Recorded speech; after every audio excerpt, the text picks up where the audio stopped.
Hello everyone, I'm Guido Greenbaum and we're about to begin Module 27 of the Microcredentials course. We're getting close to the end of this course and I hope you're enjoying it, having a good time and learning a lot.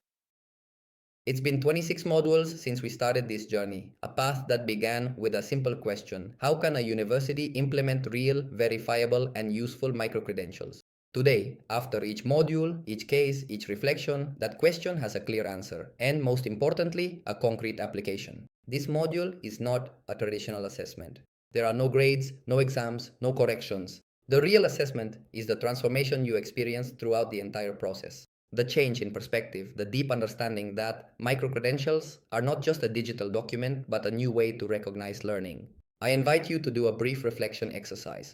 Think about yourself at the beginning of the course. What did you understand by digital credentials then, and what do you understand now? Think about your institution. How much clearer do you see the opportunity today? How much more tangible has the idea of issuing microcredentials to recognize real achievements, real skills, real people become?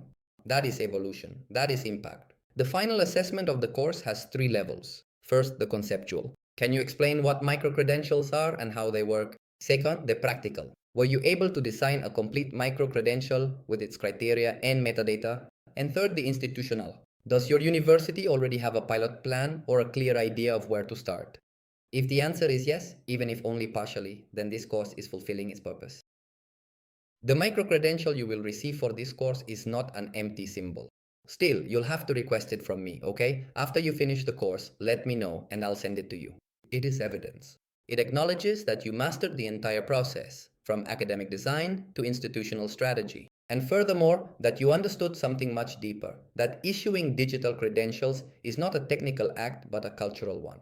Issuing a credential is saying, we recognize your learning, what you do, what you know, and what you can demonstrate. That's why at the end of this course, if you send me an email, you will receive your official badge. I'll remind you of this at the end of the course as well. A badge that represents your mastery in microcredential design, alignment with international standards, institutional planning, and educational adoption strategy. A public, verifiable badge that tells your learning story with transparency and makes you part of an international community of pioneers in verifiable education. Now let's take a moment to look ahead. What you did during this course, designing a microcredential, may seem like a small step, but in reality, it's a seed. That seed can grow within your faculty, spread to your colleagues, multiply across programs, and ultimately transform the entire institution. Institutional change doesn't start with a reform. It starts with a decision, and you've already made it. At this point, many people ask, so what comes next?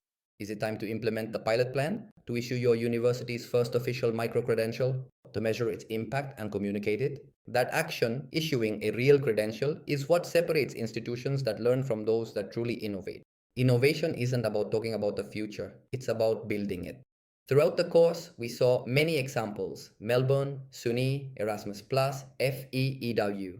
They all started just like you, with an idea, a small group, a course, a prototype. And in just a few years, those prototypes became institutional policies, national ecosystems, and global networks of mutual recognition. There is no magic formula. There is sustained action, collaboration, and vision. And today you have all three.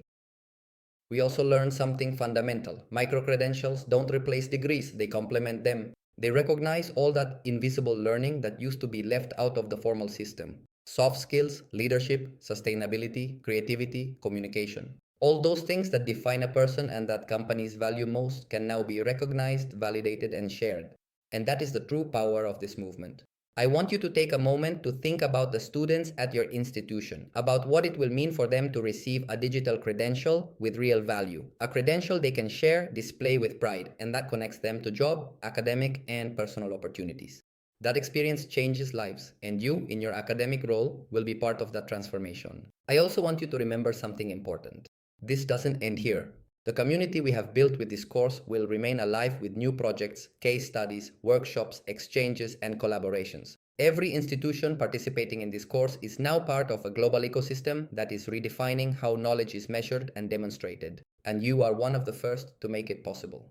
So let's celebrate this moment, because you are not just receiving a credential at the end of the course when we finish, but a new role, that of institutional ambassador for verifiable learning. From today, your university can say with actions, we recognize skills, we celebrate evidence, and we trust in the transparency of knowledge. That is leadership. That is educational vision. And I want to close with three ideas that sum up this journey. First, change starts small. A credential can spark an internal revolution. Second, leadership is contagious. When a teacher or an academic department takes the initiative, others follow. And third, recognition creates culture. Each credential issued strengthens institutional identity and pride. These three principles are the foundation of any lasting transformation. So when you receive your final badge, see it as more than just a symbol. It's your first token of trust, a public testament that you were part of the group that helped build the future of digital education in our region. And that future, the one of interoperable, transparent, and dynamic credentials, is already happening. And you are a protagonist. Thank you for joining me on this journey. Thank you for believing that education can evolve, that learning deserves to be recognized in new ways, and that trust can be built with technology, with rigor, and with purpose. Congratulations! You now have a new role, being a leader in the implementation of microcredentials at your institution. Welcome to the future of verifiable learning. This concludes this module. We have very few modules left to finish the program, but it is very important to go step by step through each of the stages we need to cover in order to truly learn about microcredentials and implement them effectively in our institution. Thank you very much, and I'll see you in the next module.